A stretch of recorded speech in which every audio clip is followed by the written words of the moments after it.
18 months of invisibility teaches you things about a person. The way Franco Ravellini takes his coffee, for instance. Black, no sugar, in the same mug every morning at exactly 7:45. How his jaw tightens when he's about to deliver bad news during conference calls. The muscle jumping beneath skin that never sees enough sunlight. The fact that he touches his left cufflink twice before entering any negotiation. Like a baseball player with a superstitious ritual. I know these details because I've spent a year and a half watching him the way scientists observe distant stars. From a safe distance, cataloging patterns, never expecting to be noticed in return. My desk sits 12 feet from his office door in the executive suite of Ravellini Imports on the 32nd floor of a building in Midtown Manhattan that houses significantly more than shipping manifests and customs paperwork. Everyone who works here knows what we really are. The verified background checks, the non-disclosure agreements thick as novels, the way certain clients arrive through private elevators and leave through service exits. These things paint a picture that doesn't require explicit confirmation. I passed my background check 18 months ago. Desperate enough for the $70,000 salary that I didn't ask questions about why an import company needed a secretary with top-level security clearance.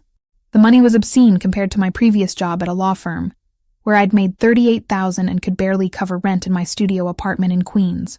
Now I send $800 home to Connecticut every month. It's not enough to fix everything. Nothing could fix the fact that my father, James Richardson, lost his management position at 56 and has spent the last 2 years sinking into depression so deep, my mother worries he'll never surface.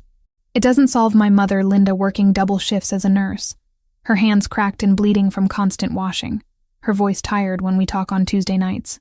It doesn't pay for my 19-year-old sister Kayla's 4-year university, just her community college tuition and books. But it helps. That's what I tell myself when I file documents I'm not supposed to understand. When I schedule meetings I'm not supposed to remember. When I carefully don't notice the way certain men arrive at Franco's office with tension in their shoulders and leave with blood on their knuckles, hidden beneath expensive suit jackets.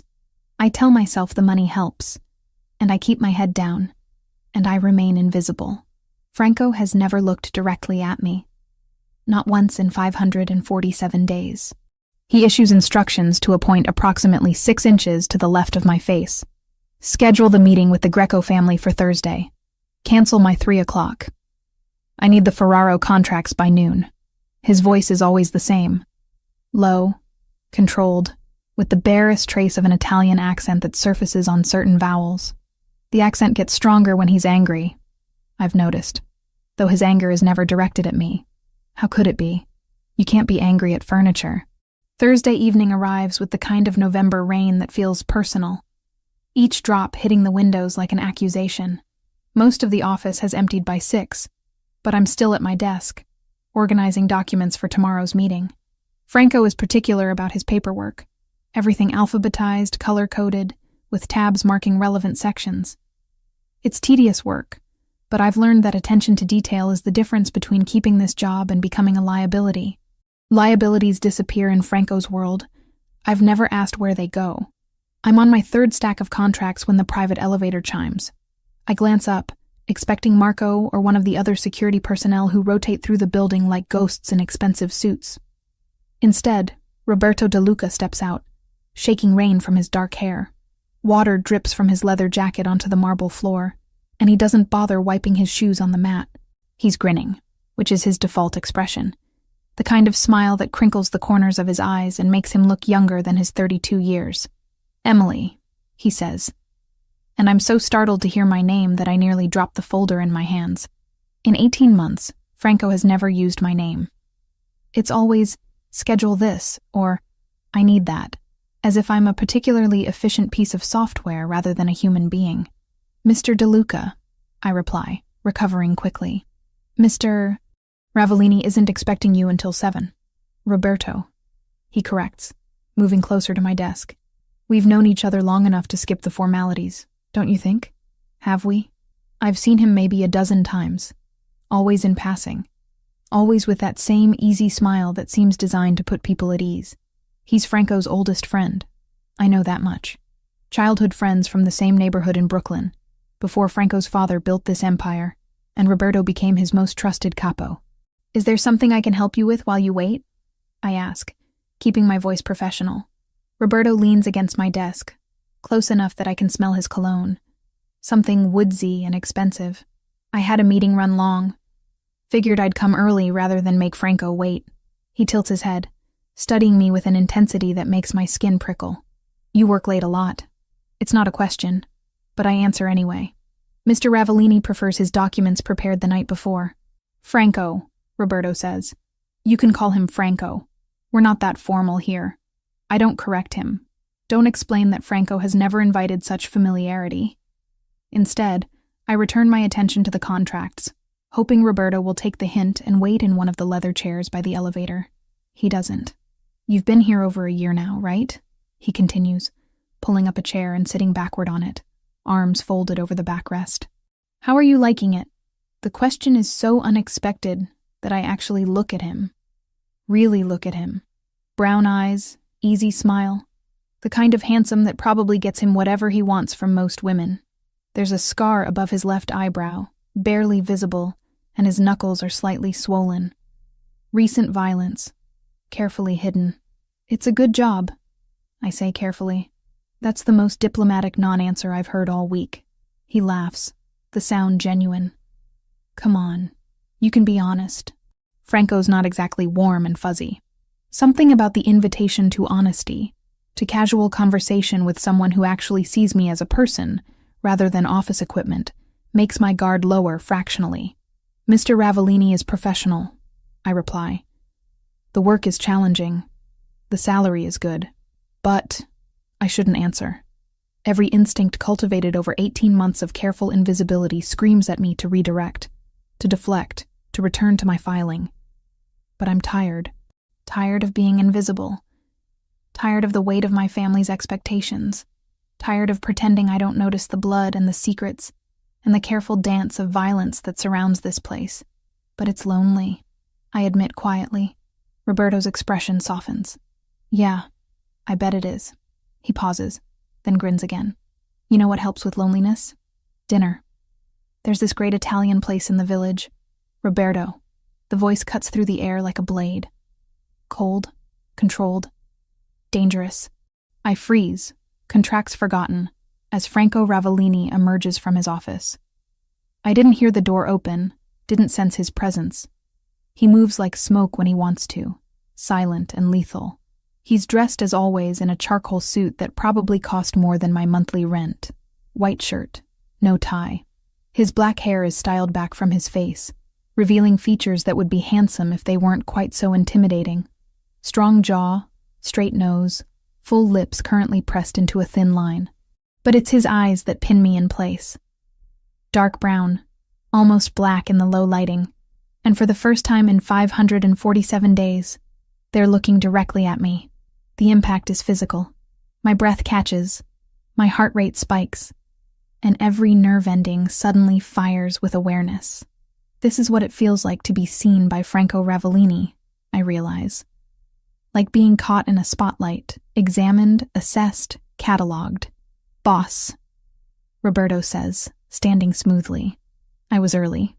Just keeping your secretary company. I can see that. Franco's voice hasn't changed pitch, but something underneath it has shifted. Something cold and sharp and barely contained. His gaze moves from me to Roberto, and I watch the muscle in his jaw jump. What were you discussing? Just making conversation, Roberto replies, but there's an edge of wariness in his tone now. Getting to know Emily here. She's been working for you for, 18 months? And we've barely exchanged 2 words. Is she single? The question hangs in the air between them. Roberto's posture is casual, but I can see the calculation in his eyes. He's testing something, pushing a boundary deliberately. Franco goes very, very still. I've seen him angry before. I've watched him end phone calls with quiet threats that made men twice his size pale. I've observed the way his control never slips. How violence when it comes is delivered with surgical precision. This is different. This is rage wrapped in ice, contained by force of will alone. His hands curl into fists at his sides. His breathing remains even, but his eyes, those dark eyes that are finally looking at me, burn with something I can't name. Get in My office. Each word is delivered with devastating quiet. Now. Roberto raises his hands in mock surrender, smile slipping. Hey, I was just... Now. The command leaves no room for argument. Roberto shoots me an apologetic glance, then walks toward Franco's office. As he passes, Franco's hand shoots out, gripping his arm with enough force that I see Roberto wince. Don't, Franco says, voice dropping to barely above a whisper. Ever speak to her again. Then he releases Roberto, who disappears into the office. But Franco doesn't follow immediately. Instead, he turns those burning eyes back to me, and I feel stripped bare under his gaze, exposed, vulnerable in a way I haven't felt since the first day I walked into this building. Mr. Ravellini, I start, not sure what I'm going to say. Starting tomorrow, he interrupts. You'll have a driver. Thomas will pick you up at 7:30 every morning and bring you home every evening. You'll also have security protocols updated. Marco will brief you. I don't understand. You have access to sensitive information. You work late hours. You should have had protection before. His jaw tightens again. That was an oversight on my part. But this isn't a request, Miss Richardson. Miss Richardson. He knows my last name. Of course he does. He probably knows everything about me, from my social security number to my family's address in Connecticut. But hearing it spoken in that low, controlled voice sends an involuntary shiver down my spine. I understand, I say. Because what else can I say? He nods once, curtly, then turns toward his office. But at the doorway, he pauses, looking back over his shoulder. For a moment, our eyes meet again, and I see something I don't expect in his expression. Possession. Not attraction, not interest.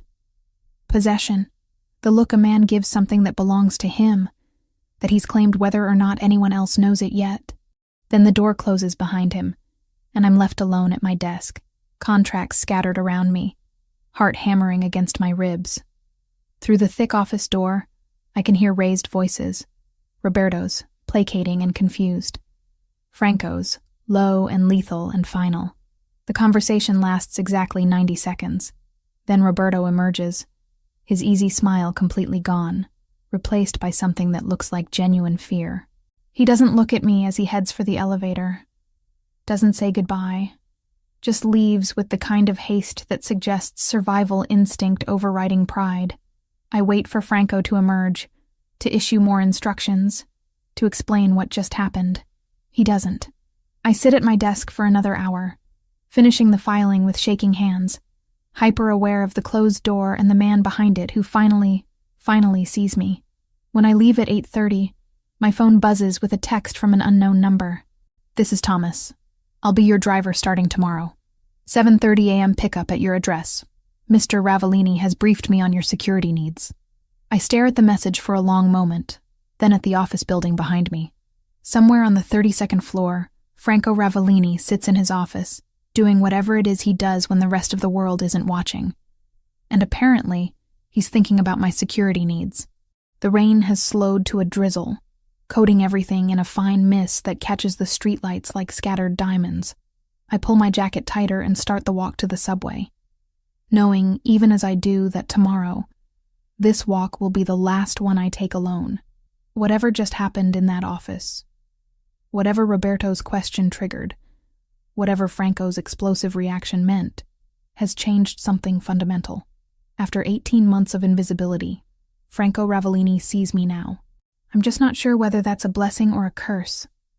Thomas arrives at 7:28 on Friday morning, 2 minutes early, driving a black sedan that's nice without being ostentatious.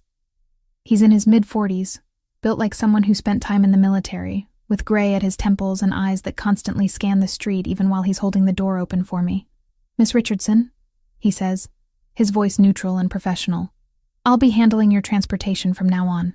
I slide into the back seat, leather still holding the scent of whatever expensive cleaner they use, and try not to feel like I've crossed some invisible line. Yesterday, I took the subway. Today I have a driver. The shift feels monumental, like stepping from one world into another without warning.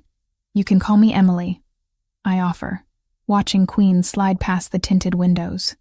Miss Richardson is fine, Thomas replies, his eyes meeting mine briefly in the rearview mirror. Mr. Ravellini prefers we maintain certain protocols. Of course he does. The 10 days that follow are exercises in disorientation. Franco doesn't just see me now, he notices everything. On Monday, he emerges from his office at 11:30 and pauses by my desk. You haven't eaten, he says, not looking at me directly, but clearly aware of the empty space where lunch should be. I brought a yogurt, I reply, gesturing to the small container tucked beside my keyboard. I'll eat it later. That's not lunch. He pulls out his phone, types something quickly. Marco is bringing food from the Italian place on 47th. You need proper nutrition if you're working through lunch. Before I can argue that I didn't ask for this, that a yogurt has sustained me through countless workdays before, he's gone. Back into his office, door clicking shut with finality. 20 minutes later, Marco appears with a bag from Bellini's, the kind of restaurant where a single entree costs $40. Chicken marsala, roasted vegetables, fresh bread that's still warm when I open the container. I eat it at my desk, hyper-aware that Franco is probably listening to the sounds of silverware against the to-go container through his closed door, and I can't decide if I'm grateful or disturbed. Tuesday brings temperature concerns. The office has always run cold. I've learned to keep a cardigan draped over my chair for afternoons when the air conditioning becomes aggressive. But on Tuesday, around 2 in the afternoon, Franco appears again. Is it cold in here? He asks. And this time he does look at me.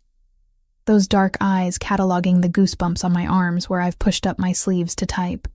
It's fine, I say automatically, reaching for my cardigan. He frowns. Actually frowns, a crease appearing between his eyebrows. The temperature should be comfortable for everyone working here. Really, Mr. Ravellini, it's... But he's already moving to the thermostat, adjusting it up 3 degrees. The heating system kicks on with a soft hum, and within minutes the chill begins to dissipate. Better? He asks. Yes, I admit, because lying would be pointless when he's standing there watching me with that focused intensity. Thank you. He nods once and returns to his office, leaving me to marvel at the strangeness of having my comfort suddenly matter to a man who, for 18 months, treated me like office equipment. Wednesday is when I start hearing things. Marco mentions casually, while delivering my afternoon coffee, apparently another new protocol I haven't agreed to, that Roberto has been transferred to oversee the port operations in Brooklyn.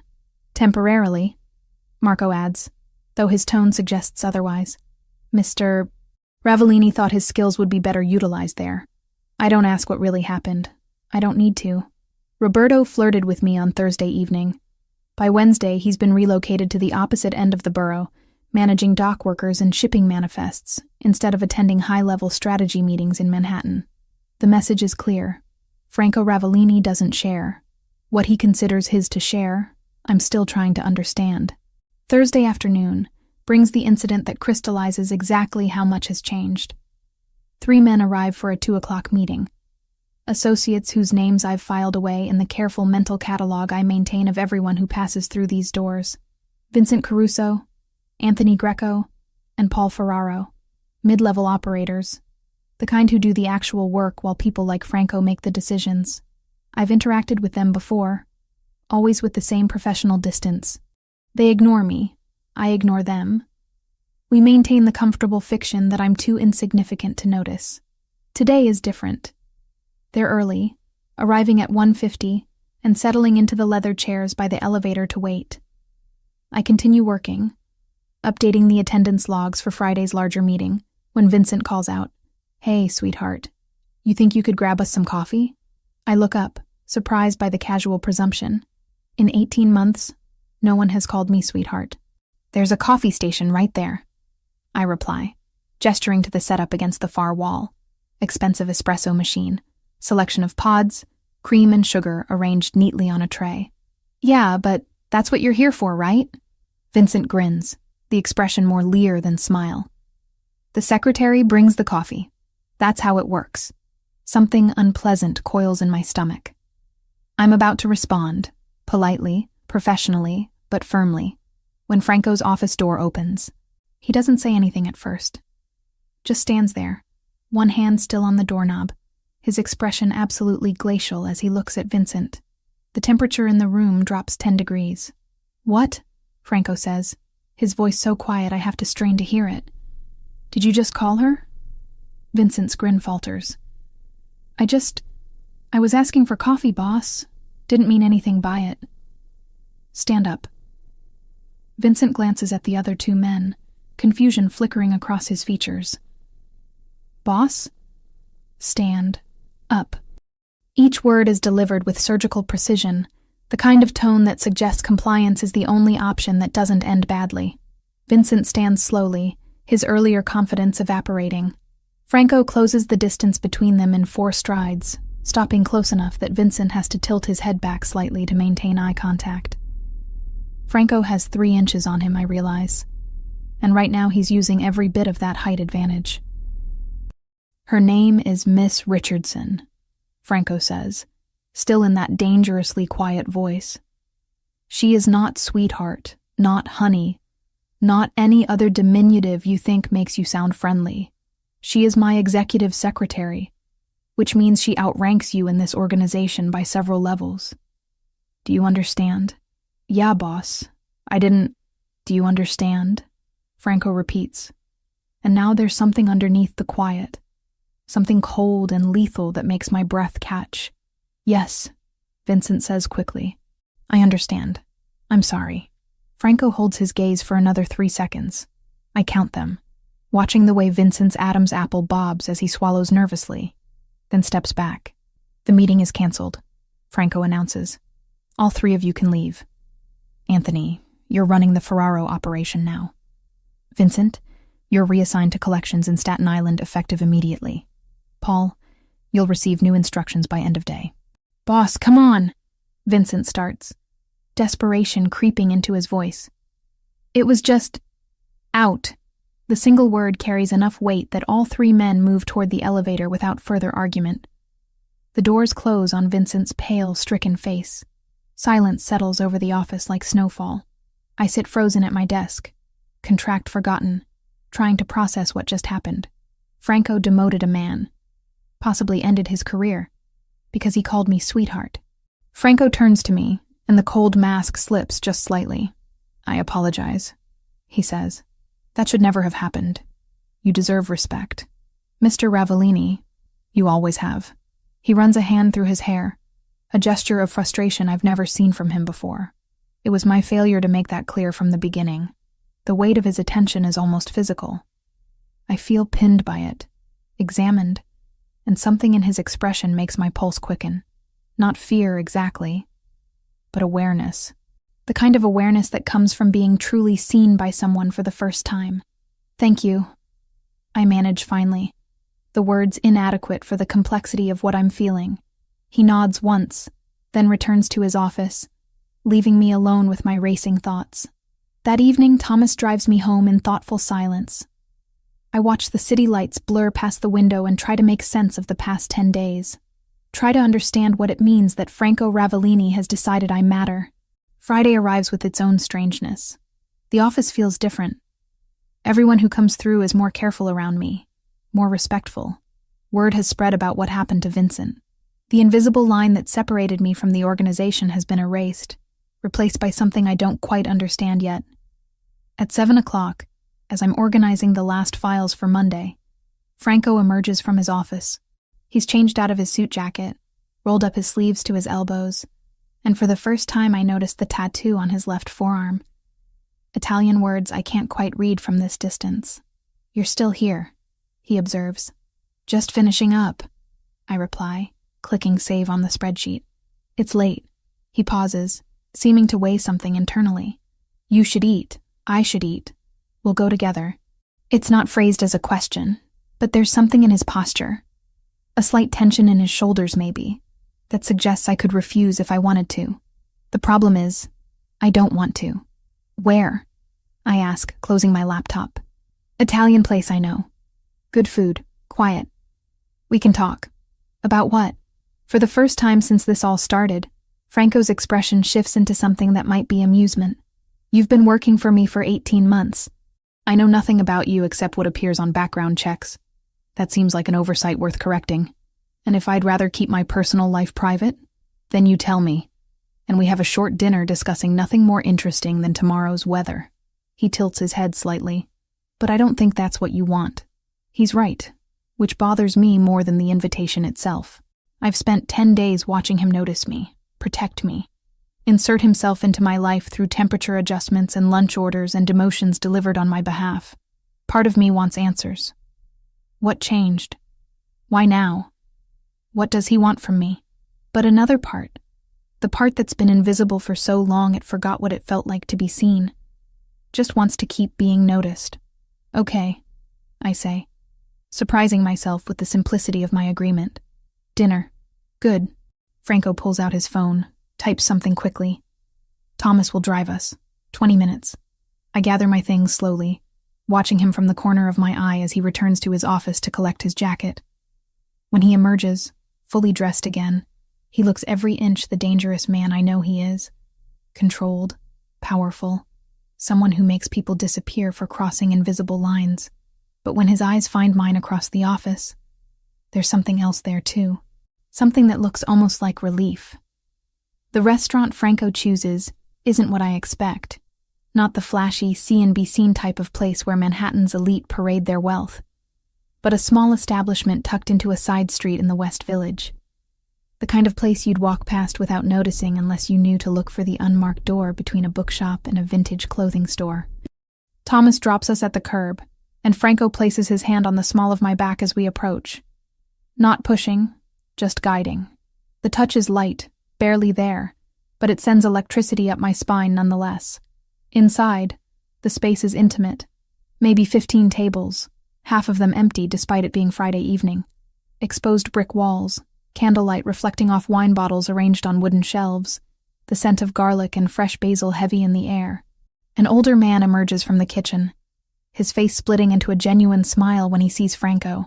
Franco, he says, pulling him into an embrace that Franco returns with surprising warmth.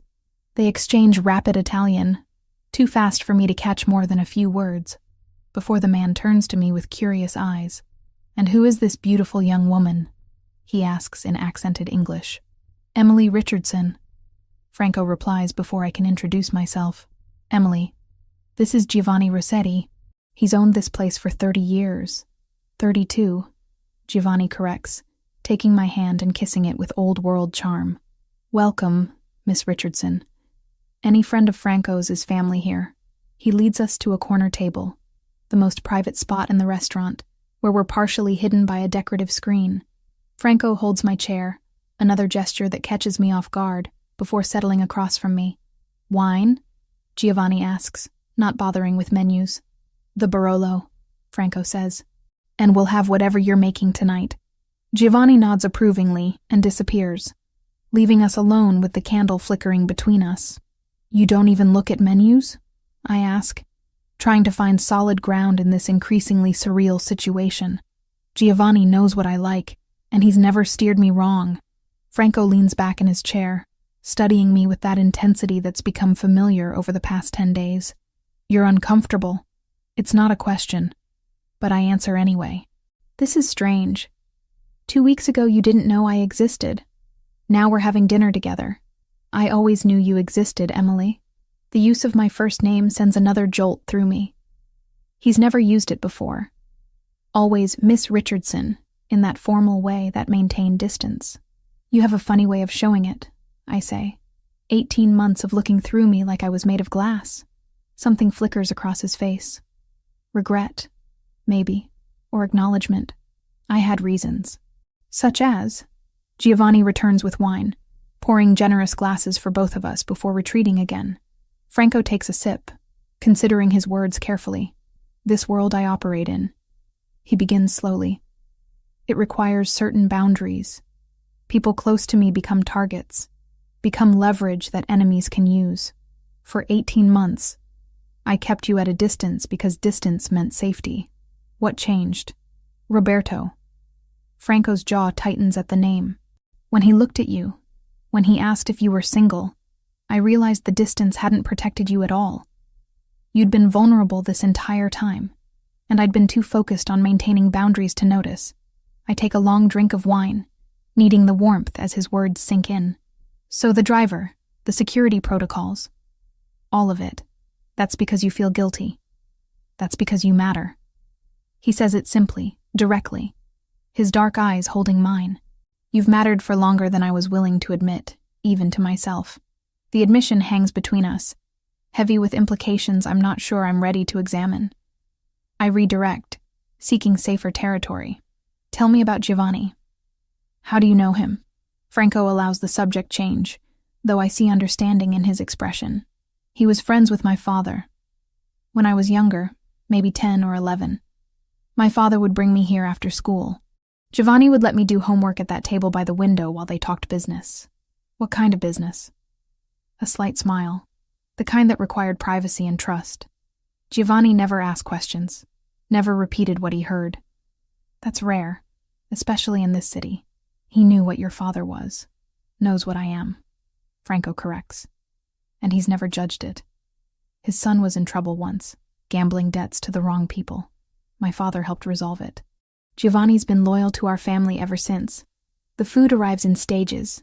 First, an antipasto plate with cured meats, marinated vegetables, and fresh mozzarella that melts on my tongue. Then pasta. Giovanni's own recipe, Franco tells me. Something between carbonara and cacio e pepe, rich and creamy and perfect. We eat in companionable silence for a few minutes before Franco speaks again. Tell me about your family. The real story, not what I read in background checks. I set down my fork, surprised by the request. Why do you want to know? Because you send $800 home every month. Because you work late every night even though your contract specifies 40 hours per week. Because when I asked why you stayed at this job despite obviously knowing what we do, you said the money helps. He pauses. I want to understand what drives you. It should feel invasive, this interest in my personal life. But there's something in the way he asks, genuine curiosity without judgment, that makes me want to answer. My father is 58, I begin. He was a facilities manager for a pharmaceutical company in Connecticut. Good job, good benefits, 23 years of service. Then the company got acquired, new management came in, and they cleaned house of anyone over 50. Age discrimination, obviously, but impossible to prove. Franco nods, listening without interruption. He tried to find other work, but no one wants to hire a 56-year-old manager when they can get someone 30 years old for half the salary. The unemployment ran out. Savings got depleted, and he just broke. Depression, anxiety, days where he doesn't get out of bed. I take another sip of wine, steadying myself.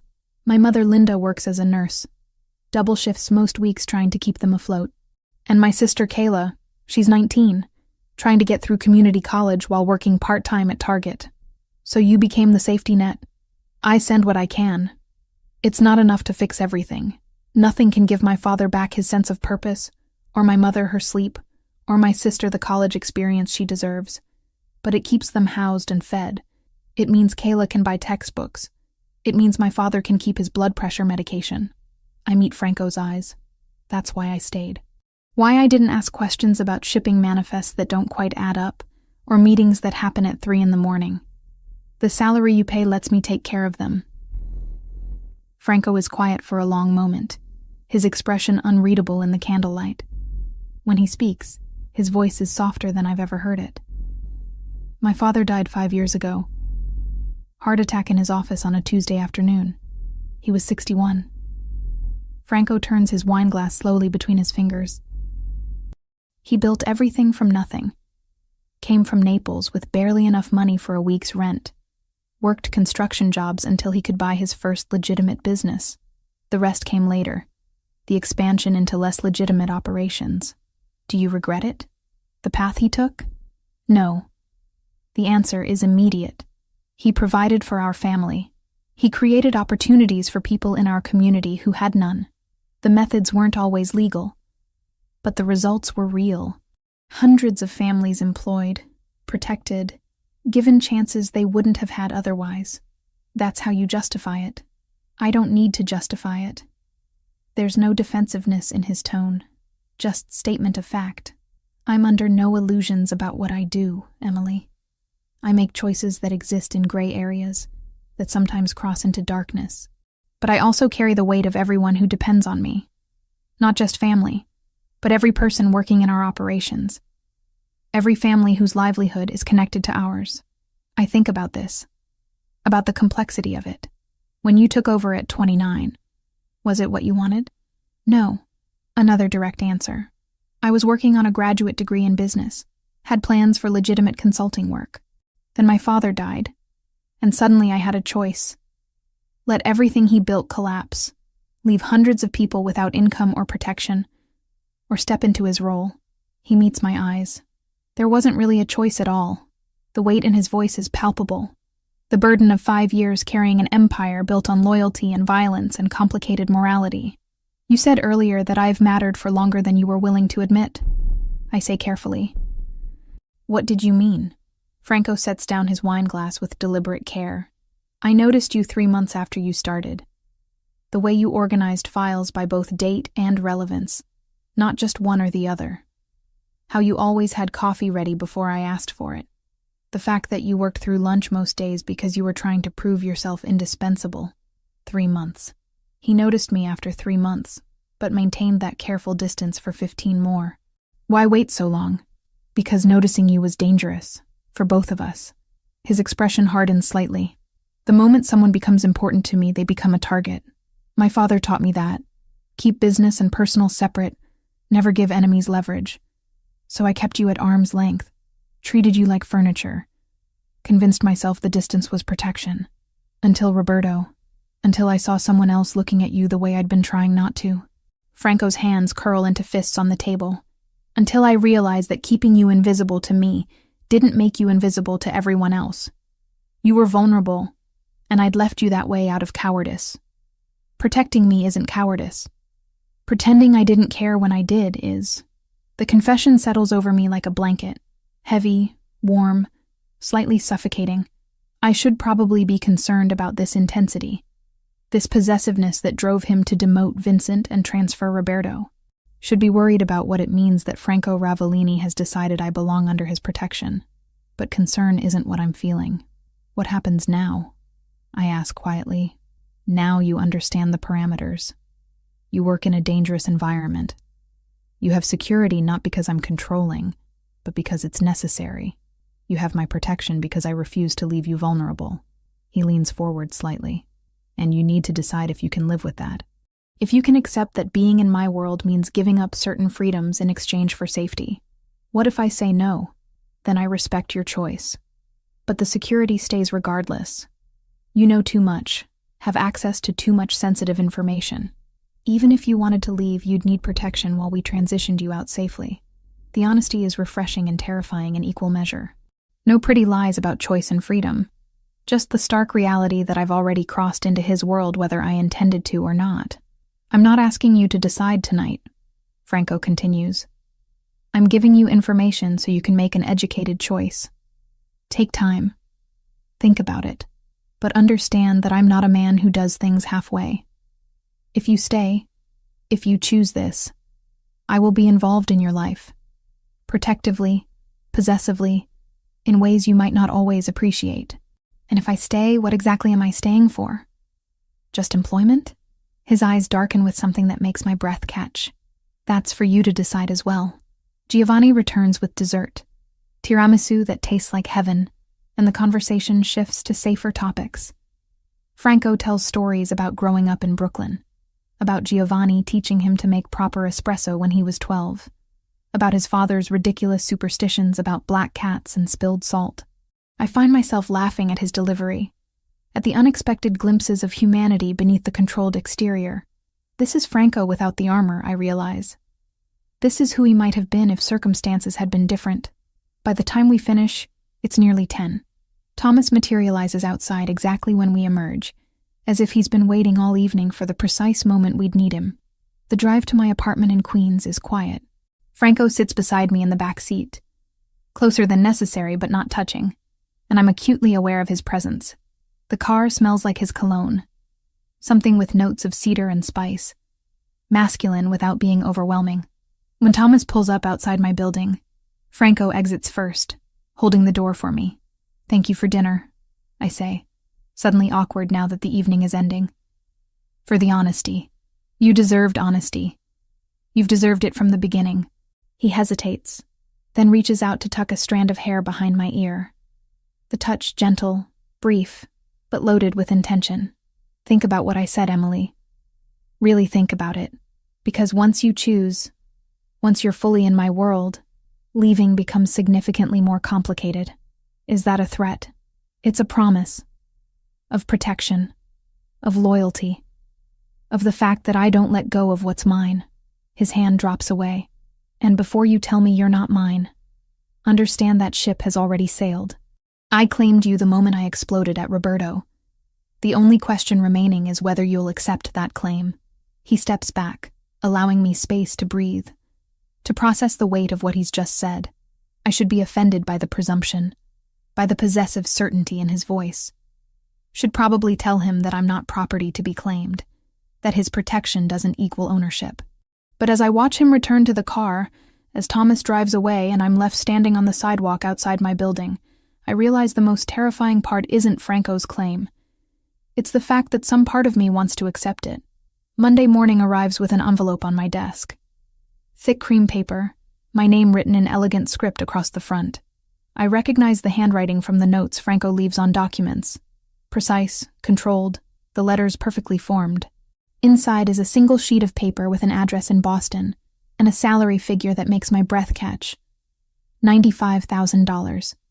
Nearly $30,000 more than I currently make, which is already generous by any standard. The position is vague, executive liaison for Northeast operations. But the message is crystal clear. Franco is offering me an escape route, a way out of his world with a significant financial cushion to ease the transition. I fold the paper carefully, slide it back into the envelope, and carry it directly to his office door. I don't knock. I walk in, close the door behind me with enough force that it clicks loudly, and place the envelope in the center of his desk. Franco looks up from his laptop, one eyebrow raised at my entrance.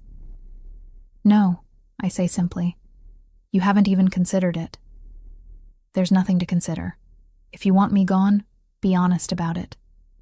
Don't try to dress it up as a promotion or convince me it's for my own good. I cross my arms, anger giving me courage I didn't know I possessed. I'm not a child who needs to be manipulated into making the right choice. Franco closes his laptop with deliberate care, his attention now completely focused on me. It's not manipulation. It's providing options. It's you deciding what's best for me without asking what I want. And what do you want, Emily? The question stops me cold. What do I want? To keep working here. Keep sending money home to my family. Keep existing in this strange new dynamic where Franco Ravellini actually sees me. Or to take the safe option, the smart option, the one that removes me from proximity to violence and danger. I want transparency, I say finally. You told me Friday that I deserved honesty, that I should think about whether I can handle being in your world. Well, I've thought about it. I'm choosing to stay. But if you can't accept that choice, if you're going to keep trying to push me away for my own protection, then we have a problem. Franco stands, moving around his desk with that predatory grace that's become familiar. He stops close enough that I have to tilt my head back to maintain eye contact, close enough that I can smell his cologne. You have no idea what you're choosing, he says quietly. You think you understand this world, but you've only seen the surface. The security, the carefully managed distance from actual operations. You haven't seen the violence, the consequences of mistakes, the way enemies target anyone who matters. Then show me. Stop treating me like delicate porcelain and show me what this life actually means. I hold his gaze, refusing to back down. You said yourself that distance didn't protect me, so stop trying to maintain it. For a long moment, he just looks at me. Something unreadable in those dark eyes. Then he reaches out, tucking a strand of hair behind my ear in that gesture that's becoming familiar. You're sure about this? I'm sure. Then the envelope gets shredded, and you stay. But understand something, Emily. If you stay on my terms. With my security protocols, my rules, my involvement in your life. His hand drops to my shoulder, thumb brushing my collarbone. No more arguments about drivers or guards or measures I deem necessary. Agreed? I should probably negotiate, establish some boundaries, maintain some independence. But the truth is, I'm tired of fighting. Tired of pretending I don't want exactly what he's offering. Protection, attention, the certainty of mattering to someone. Agreed, I say. But I have conditions too. Such as, you keep me informed. Not about everything. I understand there are operational details I'm better off not knowing. But about threats, about situations that might affect me directly.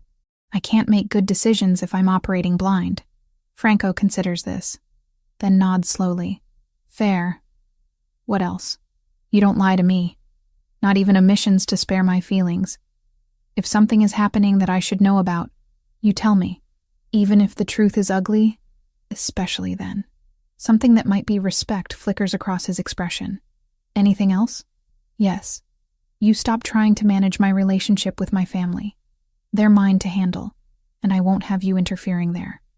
Franco's jaw tightens slightly at this one, but he nods. As long as they remain unconnected to any threats or operational concerns, your family is your business. Good. I step back, needing space to breathe now that we've established these parameters. Then we have an agreement. We do. Franco returns to his desk. But before sitting, he adds, for what it's worth, I'm glad you're staying. The admission catches me off guard, softening the residual anger from finding that envelope. You have a terrible way of showing it. I know. A ghost of a smile. It's not one of my strengths. The 3 weeks that follow settle into a new normal. Franco no longer maintains careful distance. Instead, he finds excuses to be present. He works from the outer office some afternoons, his laptop set up at the conference table where he can see me at my desk. He accompanies me to lunch, claiming he needs to eat anyway, and we might as well go together. He stays late when I stay late, the two of us working in companionable silence, until Thomas arrives to drive us both home. It should feel suffocating, this constant proximity, but somehow it doesn't. Instead, I find myself looking forward to our afternoon coffee breaks, to the way Franco explains the legitimate side of his operations when I ask questions, to the rare moments when his carefully maintained control slips, and I catch glimpses of the man beneath the armor. On a Wednesday afternoon, 3 weeks after I refused the Boston transfer, Franco emerges from his office with an unusual request. There's an event Friday evening, a fundraiser for the Brooklyn Children's Hospital. I'm expected to attend. He pauses, studying me. I'd like you to come with me. As your secretary? I ask, confused about why I'd be needed at a charity event. As my guest. The distinction hangs in the air between us. Guest, not employee. This isn't about taking notes or managing schedules. This is something else entirely. Why? Because these events are tedious, and your company would make them less so. Because I attend dozens of these functions a year, and would prefer for once to have someone there I actually want to talk to. He moves closer. And because people need to see you with me, need to understand that you're under my protection, making me visible to your world, making the protection official. Franco's expression is serious. Right now, only my inner circle knows you matter. This would expand that circle considerably. Anyone who might consider targeting you would know it means war with me. It's a power move, I realize. A public claiming that leaves no room for misinterpretation. But it's also an invitation into his life beyond these office walls, a signal that I'm not just an employee anymore. What's the dress code? I ask instead of analyzing the implications. Relief flickers across his face. Formal. I'll have something sent to your apartment. Franco, before you argue, understand that this isn't about control or managing your choices. It's about practicality.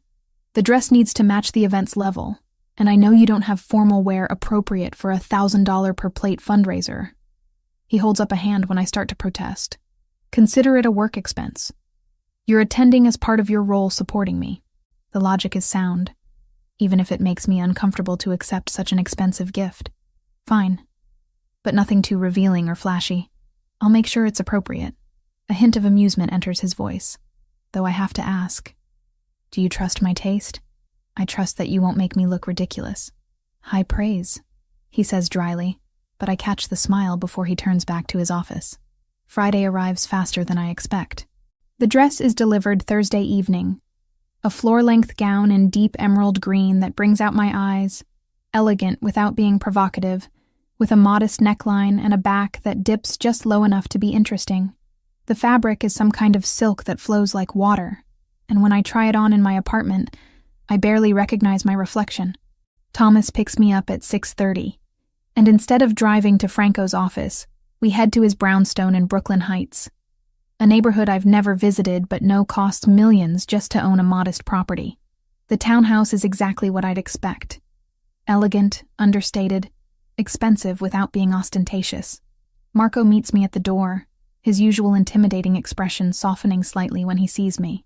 "Miss Richardson, Mr. Ravellini is expecting you in the study." I follow him through a hallway lined with family photographs, younger versions of Franco with an older man who must be his father, scenic shots of what looks like Naples, a few formal portraits. The study is all dark wood and leather, books lining floor-to-ceiling shelves, a massive desk positioned to face windows overlooking a small garden.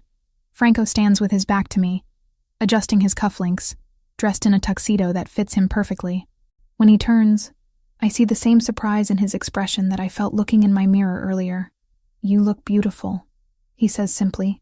No artifice or exaggeration, just statement of fact. "The dress helps," I reply, suddenly self-conscious under his scrutiny. "The dress is just fabric. You make it beautiful." He crosses to where I stand, offering his arm. "Shall we?" The fundraiser is held at the Brooklyn Museum. The event space transformed into an elegant affair with string quartets and champagne, and people wearing enough jewelry to fund several hospital wings. Franco's hand remains at the small of my back as we navigate the crowd, a subtle but clear signal of connection. People notice. Of course they notice. Franco Ravellini doesn't attend these events with companions. I gather from the subtle stares and whispered conversations that follow our path. "Are you uncomfortable?" Franco asks quietly as we pause near a sculpture exhibit. "Nervous," I admit. "Everyone's looking at us." "At you," he corrects. "They're trying to figure out who you are, why you're with me."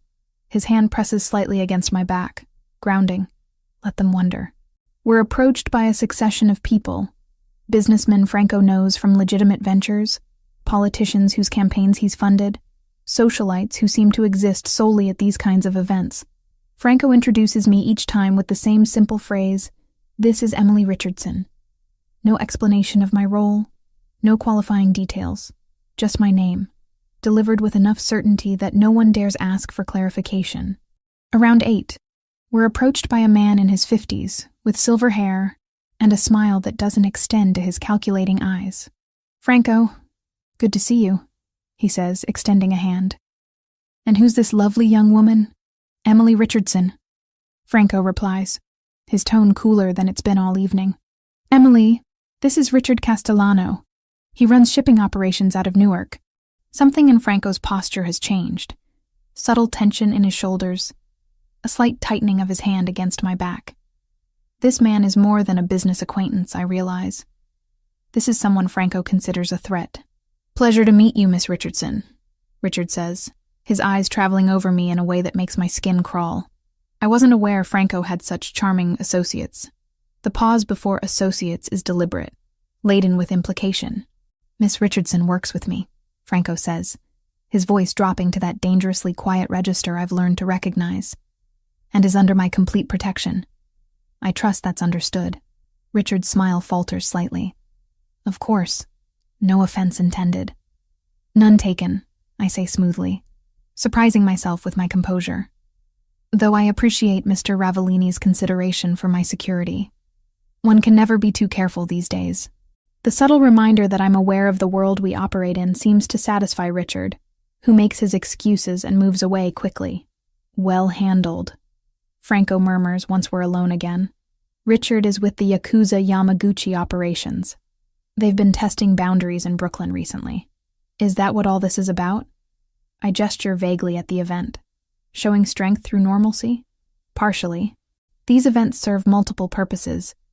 Legitimate charity work, networking, and yes, showing that I'm established enough in respectable society that challenging me has consequences beyond the obvious. He guides me toward the exit. But I think we've accomplished what we needed to. "Want to leave?" "God, yes." His laugh is genuine, transforming his face into something younger and less burdened. "Giovanni's?" Perfect. We end up at the little restaurant in the West Village, still in our formal wear, eating Giovanni's pasta and drinking wine while the old man tells increasingly exaggerated stories about Franco as a child. He was terrible at cooking, Giovanni says, gesturing dramatically. Burned water somehow. His poor mother. She tried to teach him, but no. Nothing. I was 10, Franco protests, but he's smiling. And the pot was defective. The pot was fine. Your attention was defective. I laugh, watching this side of Franco that exists outside the weight of leadership and violence. This version that allows himself to be teased, to reminisce, to simply exist without the armor. On the drive back to my apartment, Franco is quiet, but it's comfortable silence rather than tense. When Thomas pulls up outside my building, Franco gets out with me, walking me to the door as he's started doing recently. "Thank you for tonight," he says. "For coming with me. For handling Richard and everyone else with grace. Thank you for the dress. For including me in that part of your life. Emily." He reaches out, his hand cupping my cheek. "You're not just included in parts anymore. You're..." He pauses, searching for words. "You're integral. To the work. To the organization. To my life. I need you to understand that." The admission should probably concern me. This level of importance. This depth of connection forming so quickly. But standing here in the November night air, with his hand warm against my skin, and his eyes reflecting streetlight, concern is the furthest thing from my mind. "I understand," I say softly. He leans down slowly, giving me time to pull away, to establish boundaries. When I don't, his lips brush mine. Gentle, questioning, nothing presumptuous about it. I rise on my toes, closing the remaining distance, and kiss him properly. His free hand moves to my waist, pulling me closer, and for a moment the entire world narrows to this. His mouth on mine, his body warm and solid. The way kissing him feels like coming home to a place I didn't know I was missing. When we break apart, both breathing harder, Franco rests his forehead against mine. "I should let you go inside," he murmurs. "You should," I agree, making no move to step away. He smiles, actually smiles, and kisses me again briefly before forcing himself to step back. "Good night, Emily." "Good night." I watch him return to the car, watch Thomas drive away, then finally go inside, my lips still tingling, my heart racing with the certainty that everything just changed again. The month following that first kiss reshapes my understanding of what it means to be connected to someone. Franco doesn't just include me in his world, he pulls me into the center of it, makes me integral in ways I'm still learning to navigate. It starts with the meetings, not the dangerous ones, not the discussions about territorial disputes or enforcement actions, but the strategic planning sessions where Franco and his inner circle make decisions about legitimate business operations. I sit in the corner with my laptop, ostensibly taking notes, but really I'm learning the language of this organization. The careful negotiations, the unspoken hierarchies, the way loyalty is both currency and shield. Roberto returns from his temporary reassignment at the port. He appears in the office on a Tuesday morning, knocking tentatively on Franco's door in a way that suggests genuine uncertainty about his welcome. I watch through the glass as Franco gestures him inside, as they speak for nearly 20 minutes. When Roberto emerges, he stops at my desk. "I owe you an apology," he says, his earlier confidence tempered by what looks like genuine regret. "I was testing Franco that night, trying to force him to admit feelings I suspected he had. I didn't think about how it would affect you, being used as a pawn in that game. The honesty catches me off guard." "You were trying to help him?" "In my own stupid way, yeah. He'd been watching you for months, pretending he didn't care, making himself miserable with the distance. I thought if I pushed the right button, he'd finally do something about it." Roberto grimaces. "I was right, but the method was selfish. I'm sorry. Apology accepted," I say, meaning it. Though you should know Franco didn't need pushing. Whatever was going to happen between us would have happened eventually. Maybe. But eventually can take years with Franco. He glances back toward the office. He's different now. Lighter somehow. You're good for him. After Roberto leaves, Franco calls me into his office. He's standing by the window, hands in his pockets, looking out over Manhattan. Roberto mentioned something interesting. He says without preamble. He's been seeing someone for about 6 months.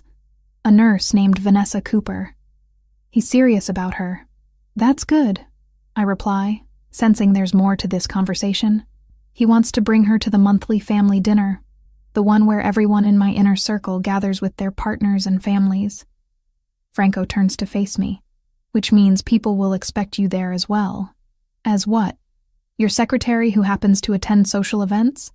As mine. He says it simply. No room for misinterpretation. Emily, everyone who matters already knows what you are to me. This isn't about hiding or pretending anymore. It's about making it official within the organization. The weight of what he's offering, or maybe claiming, settles over me. This isn't just dating. This is public acknowledgement within the dangerous world he operates in. A declaration that carries protection, but also expectation. What if I'm not ready for that level of commitment? Franco crosses to where I stand, his expression serious but not demanding. Then you tell me, and we slow down. But Emily, understand something. In my world, there's no such thing as casual. Either you're in, with all the protection and complications that brings, or you're out. There's no middle ground. No dating casually while we figure things out. That's not fair. No, he agrees. It's not. But it's reality. My enemies don't recognize nuance or gradual relationship progression. They see someone important to me, and they calculate how to use that against me, which means you need to be either fully protected or not connected to me at all. I sink into the chair across from his desk, processing this ultimatum that isn't quite an ultimatum. You're asking me to choose. I'm asking you to be honest about what you want. Because if you want this, us, then we do it my way. With security, with public acknowledgement, with your integration into every aspect of my life. He kneels in front of me, taking my hands. But if that's too much, if you need freedom more than you need this connection, I'll respect that. I'll hate it, but I'll respect it. The sincerity in his voice undoes me. This is Franco without armor, offering me the choice he claims doesn't exist while simultaneously making clear what choosing him means. I want this, I say quietly. It scares me, but I want it. Relief washes over his features. Then you'll come to the dinner, meet everyone properly. Let them see that you're not just someone passing through. Okay. He kisses me then, soft and claiming at once, and I taste the complicated truth of what I've agreed to. The dinner is held at Franco's brownstone the following Saturday. I arrive early at his request, ostensibly to help prepare, but really so I can acclimate to the idea of being on display. The house has been transformed. The formal dining room I glimpsed on my previous visit now holds a table set for 16. Candles flickering in silver holders, wine already breathing in crystal decanters. A catering team moves through the kitchen with practiced efficiency. Apparently, Franco doesn't cook for these events. Nervous? He asks, coming up behind me as I stare at the elaborate place settings. Terrified, I admit. These are people who've known you for years. What if they don't think I belong here? Then they're wrong. Franco turns me to face him. Emily, my opinion is the only one that matters. But for what it's worth, everyone who's met you has been impressed. Roberto thinks you're clever. Marco says you have good instincts. Even Joseph, who never likes anyone, mentioned that you handled yourself well at the fundraiser. Joseph was at the fundraiser? Joseph is always somewhere nearby when I'm in public. You just didn't see him. Franco adjusts my necklace, a simple gold chain I've worn for years but which suddenly feels inadequate for this occasion. You look beautiful. And you belong here because I want you here. That's the only qualification required. The guests begin arriving at 7. I recognize some from the office. Joseph with his perpetual scowl. Michael, who handles their real estate portfolio. Anthony, who manages the legitimate import operations. But there are others I've never seen, including several women who must be the partners Roberto mentioned. Roberto arrives with Vanessa, a petite woman with kind eyes and an easy smile. She makes a point of introducing herself to me immediately. Emily, right? Roberto's told me about you. Well, told me the version where he doesn't admit to being an idiot. She elbows Roberto affectionately. I'm glad you're here. It's nice to have another newcomer to this insanity. Her warmth is genuine, and I find myself relaxing slightly as we talk about her work at Brooklyn Methodist, about Roberto's terrible cooking, about how strange it is to be connected to this world. Does it get easier? I ask quietly, while Roberto is distracted by another guest. Being with someone in this life? Yes and no, Vanessa says honestly. You learn to compartmentalize, to not ask about certain things, to trust that the man you love is more than the violence his work sometimes requires, but the fear never completely goes away. You just decide whether the love is worth the fear. The observation stays with me through dinner, through courses of incredible food and wine that flows freely, and conversations that range from mundane to carefully coded discussions about territory and operations. I sit next to Franco, his hand occasionally finding mine under the table, his presence a constant anchor. Around 10, after most guests have moved to the living room with after-dinner drinks, Joseph approaches me in the kitchen where I've escaped for a moment of quiet. Miss Richardson. I turn, surprised. Joseph rarely speaks to me beyond professional necessity. Joseph. Mr. Ravellini seems happy. Happier than I've seen him in the 5 years I've worked for him. Joseph's expression remains neutral, but there's something almost approving in his tone. That's good. He needs someone who can give him reasons beyond duty and obligation. I'm not sure I'm that person, I admit. You are. Otherwise, he wouldn't have brought you into his home. Into this circle. Joseph pauses. Just understand. Being that person means accepting certain responsibilities. You're not just his partner. You're potentially his weakness. His enemies will see you that way. Franco's already explained this. I'm sure he has. But I'm telling you as someone who's seen what happens when loved ones become targets. The protection we provide is comprehensive, but it requires your cooperation. No slipping away from security, no taking unnecessary risks, no prioritizing independence over safety. The warning is clear, and I appreciate its directness. I understand. Good. Joseph nods once and returns to the living room, leaving me with my thoughts. When the last guests leave around midnight, Franco and I are finally alone. I help him clear glasses, comfortable in the domestic routine, when he catches my hand. Thank you for tonight, for being here, for handling everyone with grace, for not running when Joseph cornered you. How did you know about that? I always know. He pulls me close, arms wrapping around my waist. What did he say? That I'm potentially your weakness, that I need to cooperate with security protocols. Franco's expression darkens. I'll speak to him about overstepping. Don't. He was right. And I appreciate the honesty. I rest my head against his chest, hearing the steady beat of his heart. Franco, I need to tell my family about us. About you. He stiffens slightly. What would you tell them? The truth. That I'm seeing someone, that it's serious, that he's in a complicated line of work. I look up at him. I won't lie to them, but I'll be careful about details. They deserve to know there's someone important in my life. When? I call my mother every Tuesday. I was thinking this week. Franco considers this, then nods slowly. Okay. But Emily, if they ask questions about what I do or who I am, you deflect. The less they know specifically, the safer they are. I know. Tuesday evening finds me in my apartment, phone in hand, trying to figure out how to explain Franco Ravellini to my mother. In the end, I decide on partial truth, the safest kind. Mom, I wanted to tell you something. I'm seeing someone. Linda's voice brightens immediately. Oh, Emily, that's wonderful. Who is he? How did you meet? His name is Franco. He's my boss, actually. We've been working together for a while and things develop naturally. Your boss? Concern creeps into her tone. Honey, are you sure that's wise? Office relationships can get complicated. I know, Mom, but it's serious. He's been incredibly generous. He's actually the one who helped with Dad's situation. I'd told her weeks ago about the financial assistance, framing it as a company benefit rather than personal gift. Wait, the money for your father's training program, that was from him? He has resources, Mom, and he wanted to help. There's a long pause. Emily, What kind of work does this man do that he can offer that kind of money casually? Import business. He's very successful. Not technically a lie. The Ravellini operations do include legitimate importing. He's also Italian, from Brooklyn. Family business. Italian family business from Brooklyn, Linda repeats slowly. Emily, you need to be careful. That sounds like... I know what it sounds like, Mom, and I'm being careful. But he's good to me. He's protective, he's honest. He's given me no reason to doubt him. Another pause.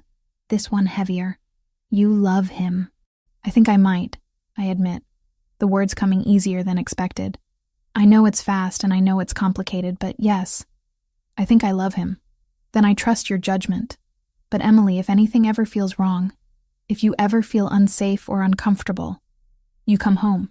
You hear me? No relationship is worth your safety. I know, Mom, I promise. We talk for another 20 minutes about other things. Dad's progress in his retraining program, Kayla's upcoming finals, the approaching holidays. When we hang up, I feel lighter. As if acknowledging Franco's importance to my family makes it more real, more sustainable. Franco calls an hour later, as if sensing I need to hear his voice. How did it go? She knows. She's concerned but supportive. I curl up on my couch, phone pressed to my ear. She asked what kind of work you do. What did you tell her? Import business. Successful Italian family operation from Brooklyn. He laughs, the sound warm. All technically true. That was the idea. Emily. His voice softens. Thank you for telling them. For making this real beyond just us. It is real, Franco. Terrifying and complicated and probably inadvisable. But real. Come stay with me tonight. The request catches me off guard. We haven't spent the night together yet. Haven't crossed that particular boundary despite the increasing physical intimacy of our relationship. Franco, just to sleep. I want you here. Want to wake up with you tomorrow. He pauses. But only if you're ready. No pressure. I look around my small apartment, at the life I've built through careful independence and sacrifice. Then I think about Franco's brownstone, about the way his presence makes me feel grounded and safe and seen. Okay, I say. I'll pack a bag. Thomas will be there in 20 minutes. The decision feels significant. This choosing of his space over mine. This acceptance of deeper integration into his life. But as I pack essentials into an overnight bag, I recognize the truth. I've already chosen. Every decision since that rainy Thursday evening when Roberto asked if I was single has been leading here, to this moment of conscious commitment. When Thomas arrives, he greets me with his usual professional courtesy. But there's something that might be approval in his expression as he opens the car door. Franco is waiting when I arrive, the door opening before I can knock. He takes my bag, sets it aside, and pulls me into his arms. You came. You asked. I'll try not to make a habit of it. Asking for things. But his tone suggests he will absolutely make a habit of it, and somehow I don't mind. We go upstairs to his bedroom. A space I've never seen before. All dark wood and masculine simplicity. He gives me space to change in the bathroom. And when I emerge in my plain cotton pajamas, feeling underdressed in his elegant space, he's already in bed wearing only sleep pants. I slide in beside him, hyper-aware of his warmth, of the intimacy of this domestic act. Come here, he murmurs, pulling me against his chest. I settle into him, my head on his shoulder, his arm around my waist. This is nice. I admit after a moment. This is perfect. He corrects. This is what I wanted but didn't know how to ask for. We lie together in comfortable silence, and I feel the day's tension drain away. This is trust, I realize. Not just physical but emotional. The vulnerability of sleep, of lowered defenses, of simply existing together. Emily? When I said you're mine, I meant it. Not as possession, but as belonging. The way I belong to you, too. The confession, quiet in the darkness, settles into my chest like warmth spreading. I know, I whisper. I feel it, too.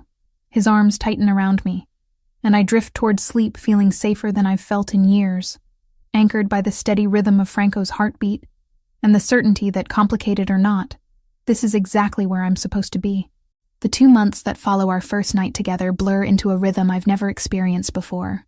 Work during the day, evenings at Franco's brownstone more often than my own apartment, weekends that blend legitimate business with carefully guarded moments of normalcy. I'm learning to navigate the complicated reality of being Franco Ravellini's partner, discovering that love in his world comes with protocols and protection and a constant awareness of the dangerous machinery operating just beneath the surface. I meet the legitimate side of his operations first. The real estate holdings, the import company that actually does import Italian goods, the restaurant group he owns throughout Brooklyn. Franco walks me through quarterly reports with patience I didn't know he possessed, explaining profit margins and expansion plans with the same careful detail he uses for everything else. "Why are you showing me this?" I ask one evening, surrounded by financial documents in his home office. "Because you're part of my life now. All of it." He gestures to the spreadsheets. "This is how we maintain the facade, yes, but it's also real. These businesses employ 300 people legitimately. Their families depend on these operations. I need you to understand that not everything I do exists in moral gray areas. The businesses are impressive, profitable, well-managed, providing genuine value. It's the other side, the side Franco keeps carefully separated, that I'm still learning to comprehend. The threat from the Yakuza Yamaguchi has been escalating. I know this not from direct involvement, but from the increased security around me. From the tense meetings Franco takes in his office with the door firmly closed. From the way Joseph's usual scowl deepens whenever I mention going anywhere outside my established routine. On a Tuesday evening in early December, Franco comes home later than usual. I'm in his kitchen making pasta, a skill I've been teaching myself using recipes from Giovanni, when I hear the front door. His footsteps are heavier than normal, weighted with exhaustion. When he enters the kitchen, his tie is loosened, jacket discarded somewhere between the door and here, and there's a tightness around his eyes that speaks of stress barely contained. "Rough day?" I ask, keeping my tone light. The Yakuza made another move. Territory in Brooklyn they're claiming was never properly established as ours. Franco leans against the counter, watching me work. We're negotiating, but it's tense. This is new. Him volunteering information without me having to ask. Progress, I think, in the transparency we agreed to. What does that mean for security? It means for the next few days, maybe longer. You stay where I can verify you're protected. Work here. Nowhere else without advance notice. He moves closer, his hand coming to rest on my hip. I know you don't like restrictions, but this isn't negotiable right now. I turn to face him fully, seeing the genuine concern beneath his controlled exterior. Okay, but Franco, you have to tell me, is this the kind of threat where I should be worried about violence directed at me specifically, or is it about territorial posturing? Both. He's direct, which I appreciate even as it sends ice through my veins. The Yakuza knows you matter to me. Richard Castellano made sure of that after the fundraiser. They won't target you directly. That would trigger war they're not ready for. But they might use the threat of you to gain leverage. So I'm a bargaining chip. You're a complication they're calculating how to use. Franco's expression hardens. Which is why, for the next 72 hours minimum, you're under enhanced protection. Thomas and another guard with you at all times, tracking on your phone that I monitor personally. No deviations from planned routes. The restrictions should feel suffocating. A month ago, they might have. But I've learned enough about Franco's world to understand that these measures aren't about control. They're about keeping me alive. What do you need from me? Relief flashes across his face. Cooperation without argument. Trust that I'm not overreacting. I trust you. I do. I realize. Completely. Just keep me informed about what's happening. Don't shut me out because you think ignorance will protect me. Deal. The next 3 days pass under enhanced security. 2 guards now. Thomas and Michael, both former military, both intimidating enough that people give me wide berth wherever I go. Franco works from home when possible, and when he must go to meetings, he calls every hour to confirm I'm safe. It's during one of these calls, on Thursday afternoon while I'm organizing files in the office, that things shift. The negotiations are moving forward, Franco says, his voice carrying the edge of controlled satisfaction. The Yakuza is willing to establish clear boundaries if we offer financial compensation for the disputed territory. It's more than I'd prefer to pay, but it resolves this without violence. That's good, isn't it? It's pragmatic, which is new for me. There's something in his tone. Surprise, maybe, at his own restraint. A year ago, I would have responded with force, shown strength through action rather than negotiation. What changed? You did. Simple. Direct. I have more to lose now. More reason to choose solutions that don't escalate into war. The admission settles into my chest, heavy with responsibility. I'm changing him, pulling him toward choices that prioritize long-term stability over immediate demonstrations of power. It should feel good, but it's complicated by knowing those choices might be seen as weakness by others in his organization. Franco, if choosing negotiation puts you at risk with your own people, they'll adapt, or they'll leave. His voice is firm. I'm still in charge, Emily. My decisions stand. But yes, I'm making different choices now because different things matter.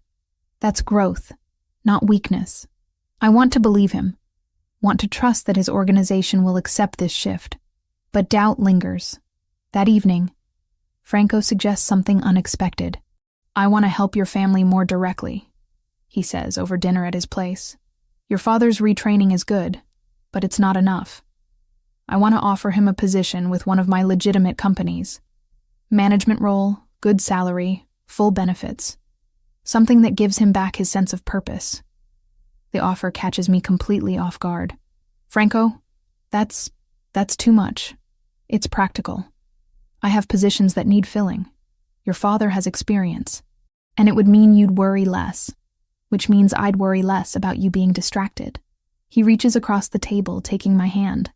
Let me do this, not as charity, but as investment in your family's stability, which directly impacts your well-being.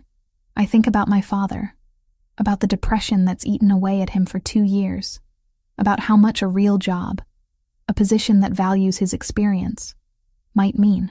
What kind of position? Facilities management for the restaurant group. Oversight of maintenance, renovations, vendor relationships across all locations. It's legitimate work, completely separate from any other operations. He'd report to the general manager, have a team under him, starting salary of $85,000. $85,000. More than my father made at his previous job, with benefits and respect and purpose. He'd have to move to New York, or commute. Connecticut to Brooklyn is doable, or we help them relocate if they want. Franco squeezes my hand. Emily, I'm not trying to buy your family's approval or create dependence. I'm trying to solve a problem that causes you stress. Your father needs work that restores his dignity. I have that work available. It's a clean solution. And my mother, my sister, your mother could transfer her nursing license to New York if they relocate. Plenty of hospitals hiring. Your sister could finish her education here. Better schools, more opportunities. But again, all optional. I'm offering help, not demanding changes. The scope of what he's proposing is overwhelming.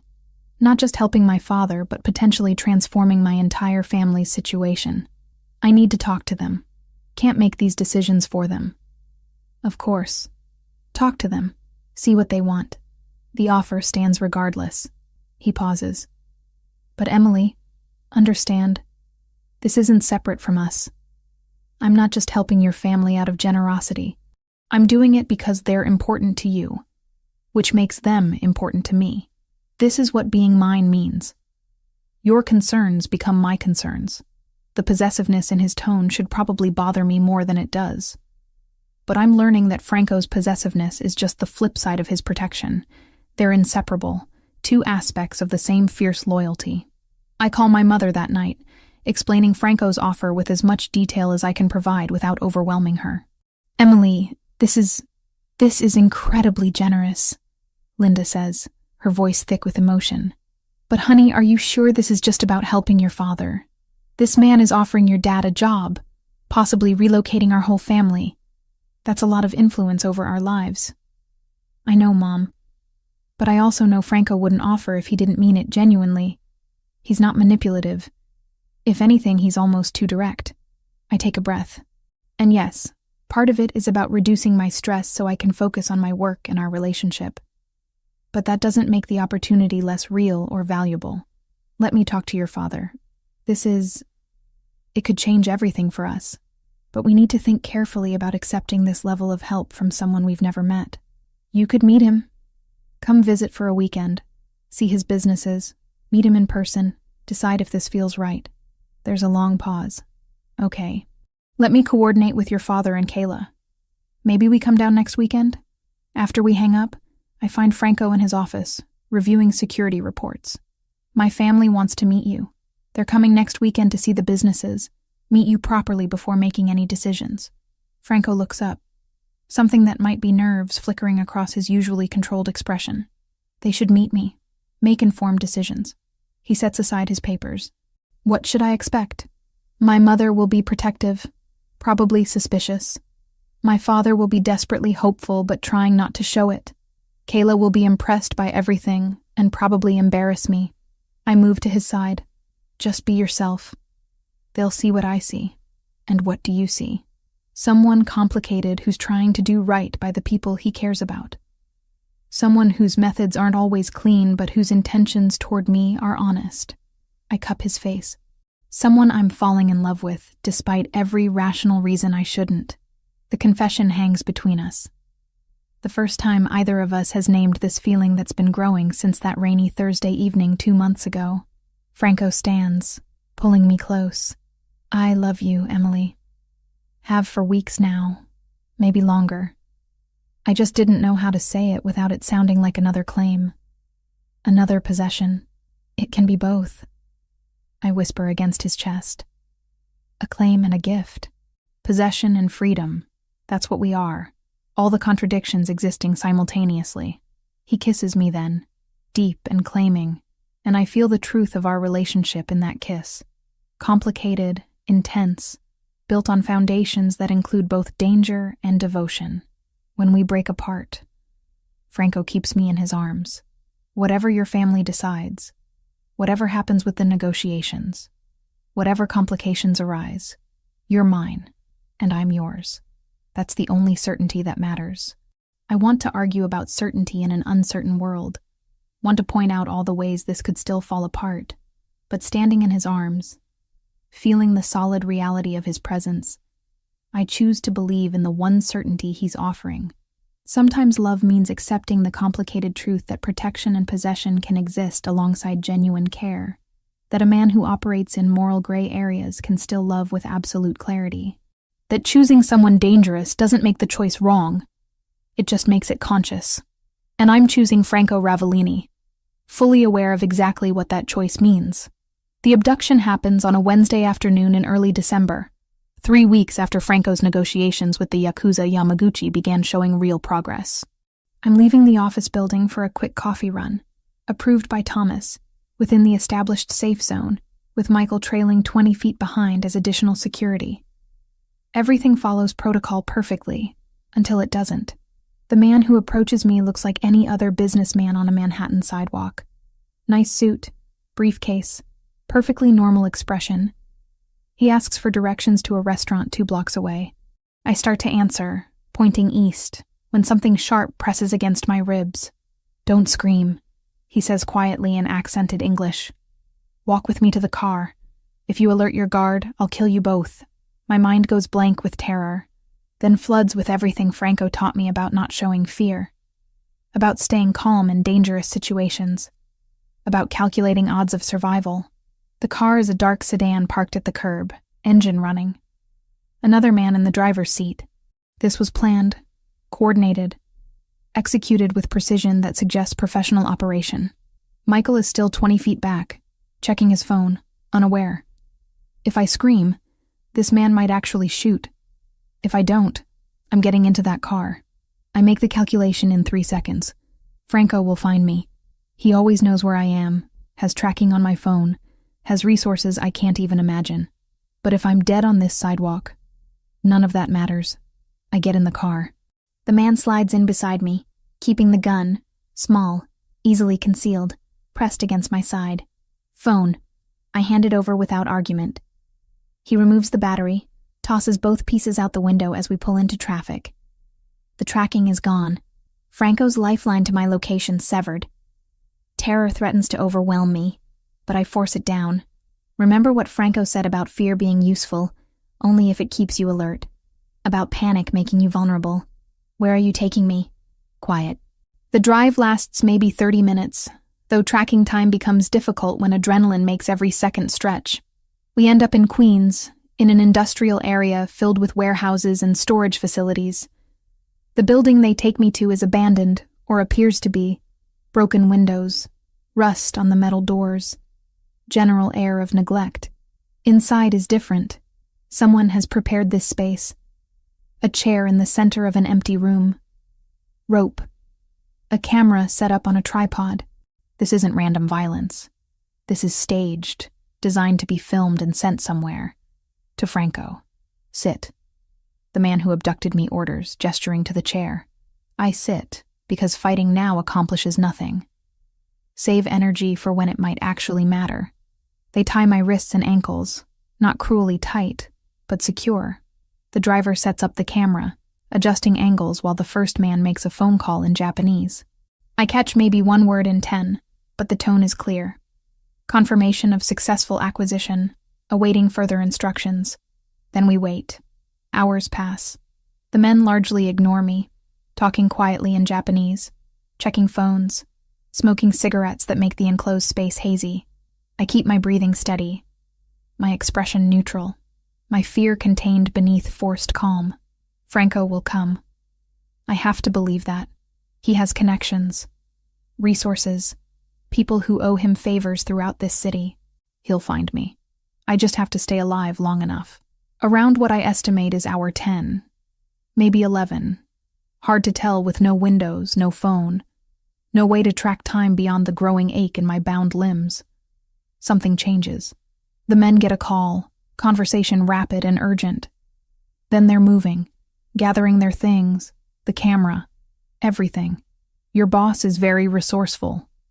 The first man says to me, almost admiringly, faster than we expected. This location is compromised. They leave. Just leave me tied to the chair in an abandoned warehouse with no phone, no way to call for help, no certainty that anyone is actually coming. The fear I've been containing breaks free.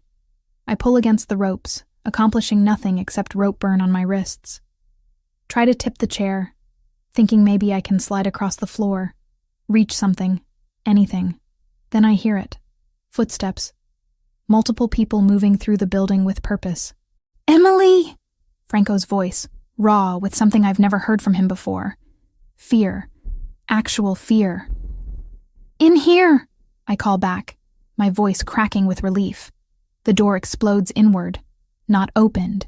Exploded. Someone kicked it with enough force to break the lock entirely. Franco comes through first, Joseph and Marco flanking him, all 3 armed with guns drawn. Franco's eyes find me in the chair, scan me for injuries, and what I see in his expression makes my breath catch. This isn't controlled Franco, careful Franco who always maintains composure. This is someone barely containing violence, someone whose control is fracturing at the edges. Are you hurt? He demands, already moving to me, holstering his gun to work on the ropes binding my wrists. No, scared, but not hurt. They just tied me here and waited. Waited for what? Joseph asks, already securing the perimeter. I don't know. They got a call maybe 30 minutes ago, said the location was compromised, and they left. Franco finishes with my wrists, moves to my ankles. His hands are shaking, actually shaking, and when he looks up at me again, I see the crack in his armor fully. I thought I'd lost you, he says quietly. 12 hours of not knowing where you were, if you were alive, if they were hurting you. I pull my hands free the moment he loosens the last rope and cup his face. I'm okay. I stayed calm. I didn't fight. I waited for you to find me like you said you would. He pulls me against him with enough force to make me gasp, his face buried in my neck. I feel him breathing me in. Feel the tremor running through his powerful frame. Feel the absolute terror he's been containing for 12 hours. Finally releasing now that he has me back. We need to move, Joseph says gently. This area might not stay safe. Franco pulls back, composing himself with visible effort. But when he stands, helping me up, I notice what I couldn't see before. Blood on his knuckles, a spatter across his shirt collar. He came straight from somewhere violent, somewhere he got answers about my location through methods I probably don't want to know about. The drive back to his brownstone passes in tense silence.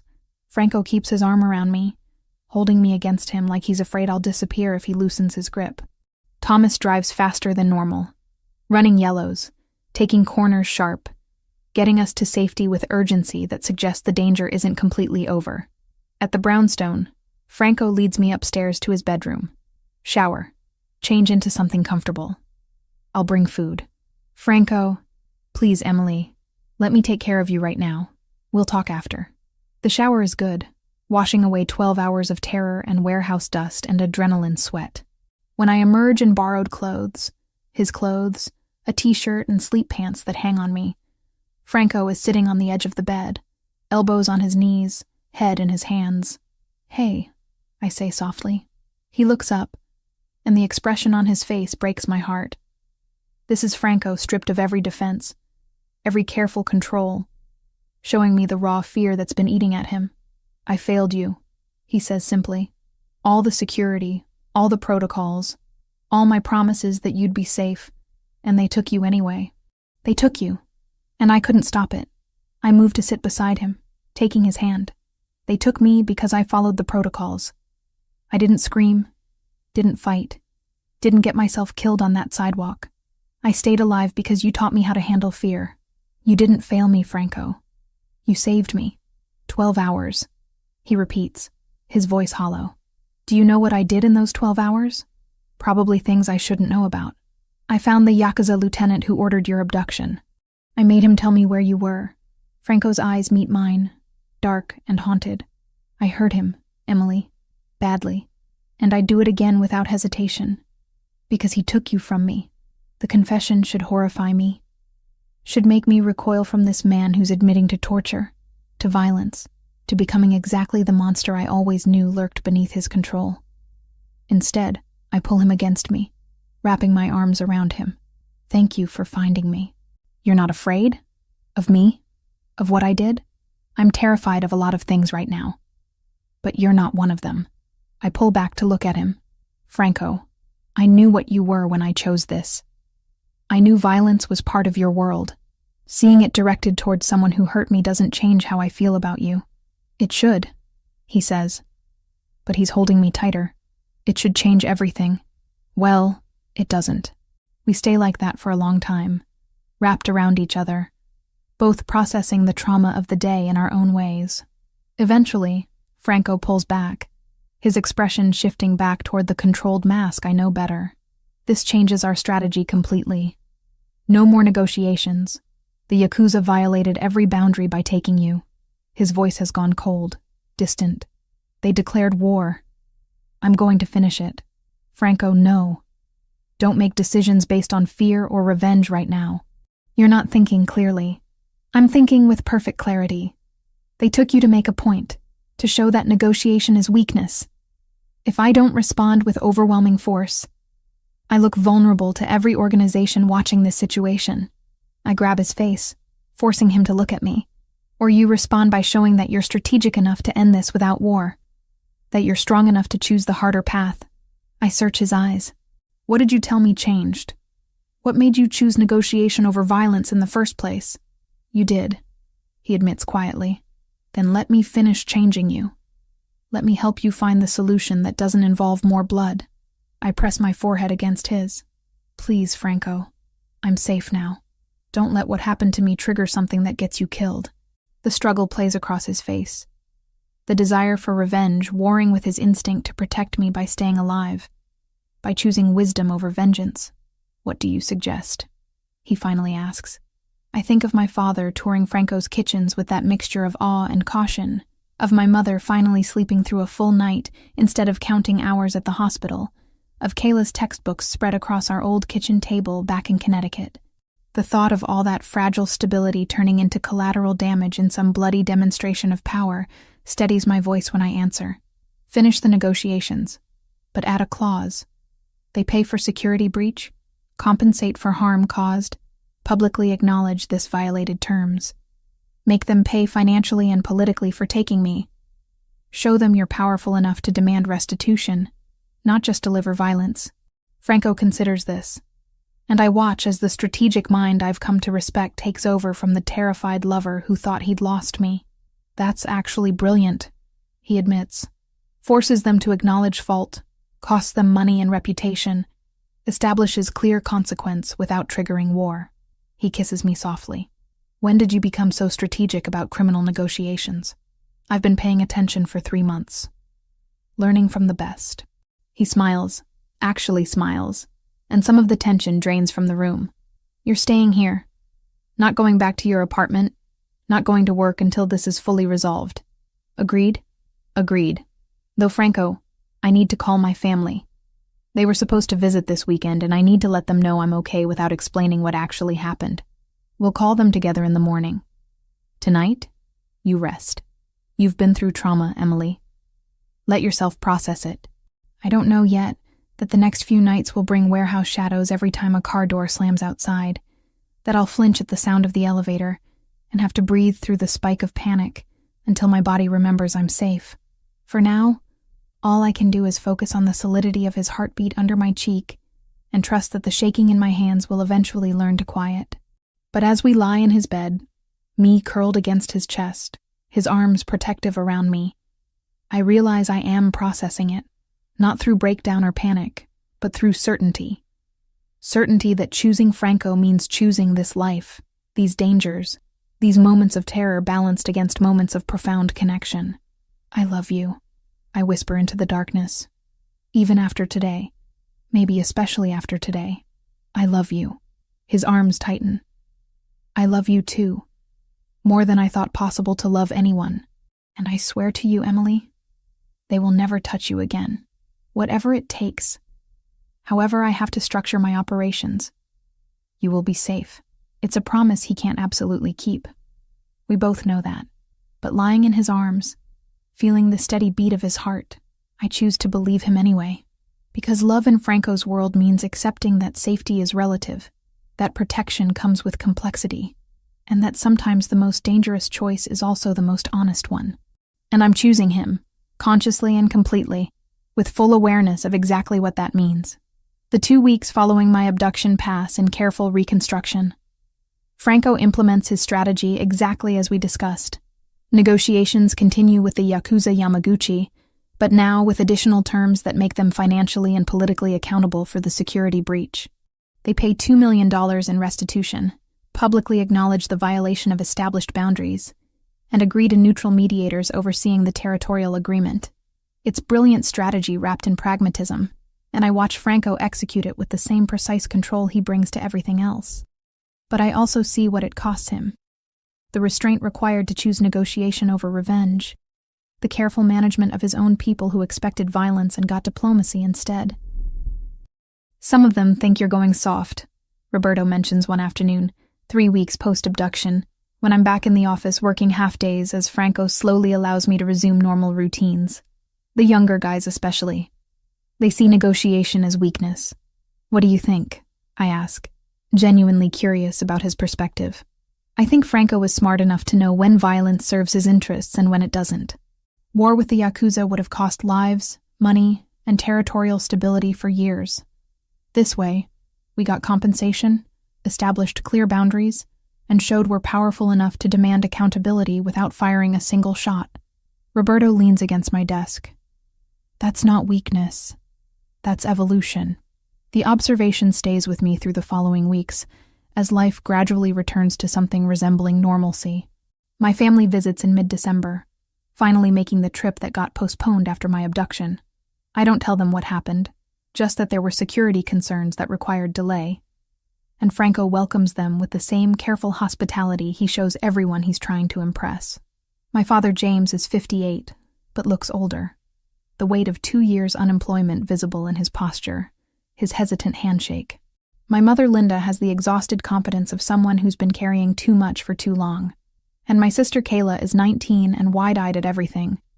The brownstone, Franco's obvious wealth, the way people defer to him with respect that borders on fear.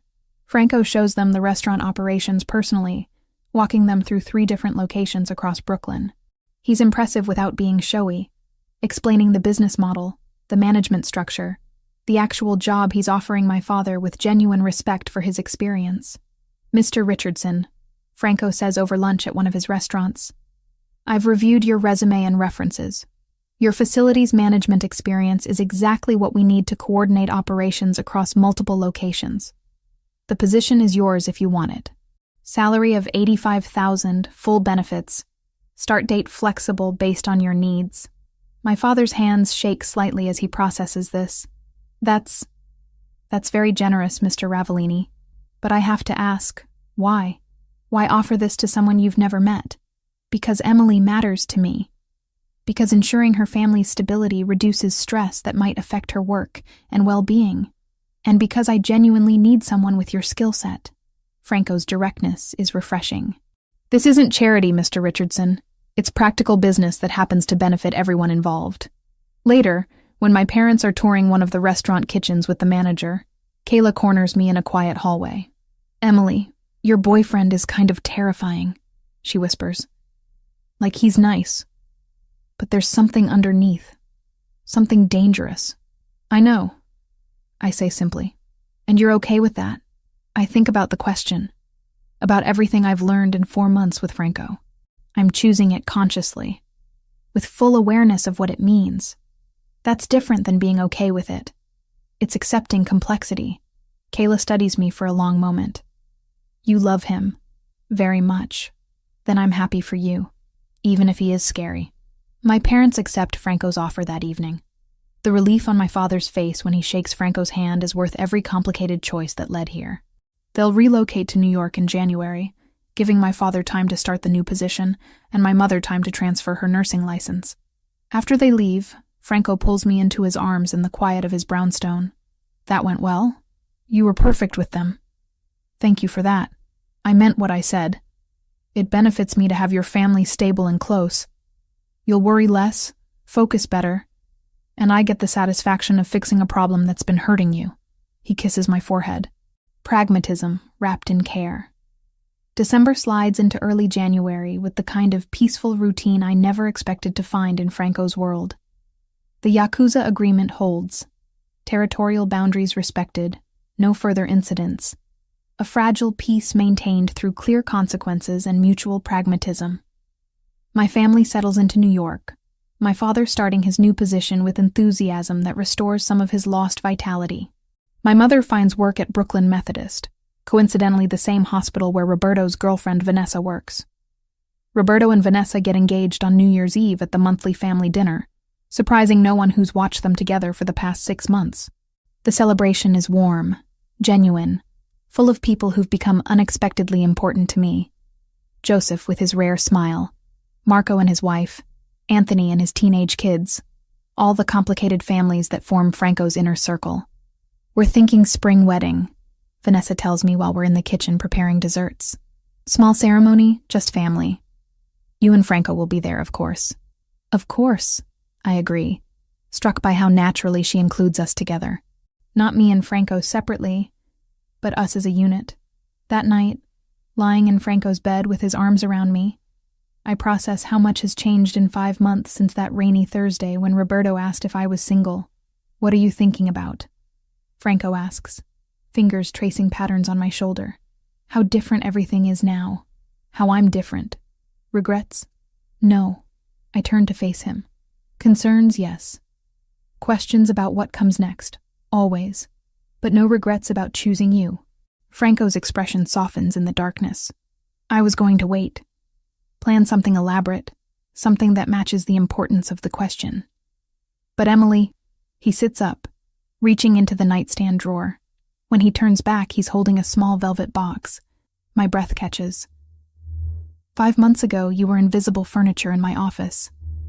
Now you're the reason I wake up, the person I trust most in this world, the only future I want to build. He opens the box, revealing a ring. Diamond, elegant, understated in a way that's perfectly us. Marry me. Not because it's expected or convenient, but because I love you and want you permanently in my life in every way that matters. I should probably ask for time to think. Should consider all the complications, the dangers, the reality of being married to someone in Franco's position. Should be practical and cautious and smart. Instead, I say, yes. He slides the ring onto my finger, perfect fit, like he measured somehow without me noticing, and kisses me with an intensity that conveys everything words can't capture. You're sure? He asks when we break apart. This isn't just accepting my world, Emily. It's becoming permanent part of it. There's no easy exit from being my wife. I know exactly what I'm agreeing to. I'm choosing it anyway. I cup his face. I'm choosing you, Franco Ravellini. Complicated, dangerous, surprisingly romantic you. He laughs, pulling me against him. We'll do this right. Engagement party, proper wedding, all the traditional elements you deserve. Can Giovanni cater? Obviously. He'll be offended if we ask anyone else. 3 months later, on a Saturday in April, we're married in a small ceremony at a historic church in Brooklyn Heights. My family sits on one side. My father healthy and employed. My mother rested. Kayla finishing her first year at NYU with expenses Franco quietly covered without making it an issue. Franco's people fill the other side. Roberto is best man. Vanessa with her own wedding planned for June. Joseph actually smiling. Marco and his family. All the complicated network of loyalty and violence and chosen family that defines Franco's world. Giovanni caters the reception, held in the garden behind Franco's brownstone. The food is incredible, the wine flows freely, and for one perfect evening, we exist in a bubble where the dangers of our reality feel distant and manageable. You look happy, my mother observes during a quiet moment, both of us watching Franco navigate conversations with guests. I am, I say honestly. I worried when you first told me about him. About what kind of man offers the things he offered. What it might cost you.